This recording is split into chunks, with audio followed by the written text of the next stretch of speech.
Puffy, a fluffy tabby cat with striking green eyes, roamed the neighborhood, his soft paws padding silently across the frosty ground. Puffy was known for his curious nature, often exploring the nooks and crannies of the local park, where children played and families gathered. One day, as Puffy ventured further than usual, he spotted a little boy named Leo, no older than 3, wandering alone near the frozen pond. Leo's bright blue snowsuit stood out against the white landscape, but the playful laughter of children was absent. Puffy watched as Leo, captivated by the shimmering ice, took tentative steps closer to the edge, his small boots crunching against the thin layer of snow. Puffy felt a pang of unease. He had seen enough of the world to understand that the ice could be treacherous. He crouched low, his instincts kicking in, and began to stalk toward the boy. As Leo giggled and leaned forward to touch the ice, Puffy dashed forward, meowing loudly, hoping to catch the toddler's attention. Startled, Leo turned to see the cat bounding toward him. "Kitty!" he squealed, his face lighting up with delight. But Puffy wasn't there to play, he was there to warn. He darted between Leo and the edge of the pond, hissing softly, trying to convey the urgency of the situation. Leo, confused but intrigued, took a step back, his eyes wide with wonder. "What's wrong, kitty?" he asked innocently, reaching out to pet Puffy. The tabby cat rubbed against his leg, purring, but he kept glancing nervously at the pond. Just then, the ice cracked ominously under the weight of a nearby bird. The sound echoed like thunder in the stillness, and Leo's curiosity turned to fear. He turned back toward the pond, teetering dangerously close to the edge.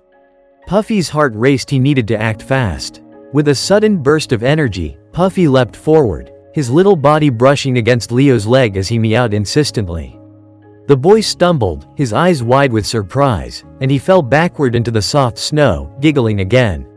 But Puffy wasn't done yet. He nudged Leo's hand with his head, urging him to follow. "Okay, kitty," Leo laughed, clambering to his feet, but he didn't retreat. Instead, he took a step closer to the ice, and Puffy felt a chill run down his spine.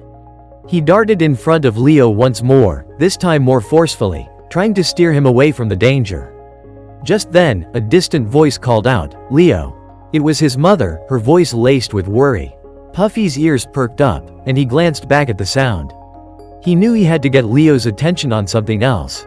With a flick of his tail, he dashed toward a nearby tree, glancing back to ensure Leo was following. "Wait for me," Leo called, his little legs scrambling after the cat. Puffy led him away from the pond, weaving through the trees and snowdrifts until they reached a small clearing. He paused, looking back to see if Leo was still behind him. When Leo finally caught up, he plopped down in the snow, breathless and giggling. "You're so fast," he exclaimed, reaching out to pet Puffy. The tabby cat, relieved, nuzzled against the boy's hand, purring loudly. Just then, Leo's mother burst into the clearing, panic etched on her face. "Leo, there you are." She scooped him up in her arms, relief flooding her features. "I was so worried. You can't wander off like that." Puffy watched as the woman hugged Leo tightly, tears brimming in her eyes. She looked down at the tabby cat, who was still beside them, tail flicking nervously.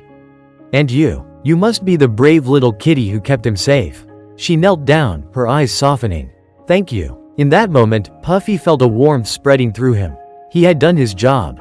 He had kept Leo safe. The mother reached out to pet him, and he leaned into her hand, enjoying the affection.